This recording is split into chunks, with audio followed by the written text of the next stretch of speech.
హిందూ గ్రంథాల ప్రకారం త్రేతాయుగంలో శ్రీరాముడు దశరథ మహారాజుకి, రాణి కౌశల్యకు అయోధ్యలో నవమి రోజున జన్మించాడు.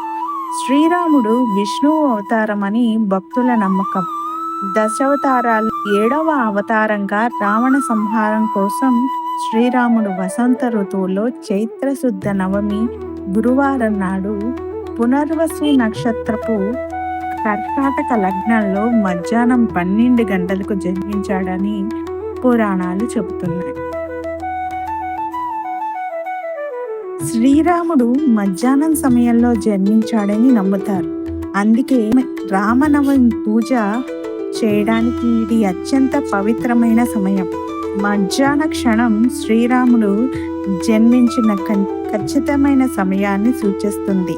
అలాగే దేవాలయాల్లో ప్రత్యేక పూజలు మరియు యాగాలు నిర్వహిస్తారు.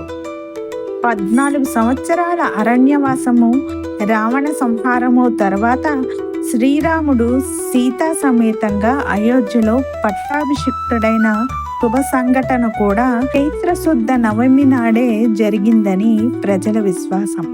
ఆ తర్వాత శ్రీరామచంద్రుడు తన రాజ్యాన్ని 11 ఏళ్ల పాటు పాలించాడని పురాణాలు చెబుతున్నాయి. శ్రీ సీతారాముల కళ్యాణం కూడా ఈ రోజునే జరిగింది. అందుకే ఈ చైత్రశుద్ధ నవమి అయిన ఈ రోజుకి ఇంతటి విశిష్టత. రాముల వారి కళ్యాణంలో పానకం, వడపప్పు కూడా నైవేద్యంగా పెడతారు. ప్రతి పండగలో కూడా దేవుడికి నైవేద్యం పెట్టే పదార్థాల వెనుక ఆధ్యాత్మికతతో పాటు మన పూర్వీకులు జోడించిన ఏదో ఒక ఆరోగ్యకరమైన అంశం కూడా ఉంటుంది. శ్రీరామ నవమి నాడు పానకం నైవేద్యం పెట్టడం వెనుక కూడా ఎంతో ఆరోగ్యకరమైన అంశం దాగుంది. అదేంటంటే శ్రీరామనవమి వేసవి కాలంలో వస్తుంది. వేసవిలో ఎక్కువగా చెమటలు పడతాయి.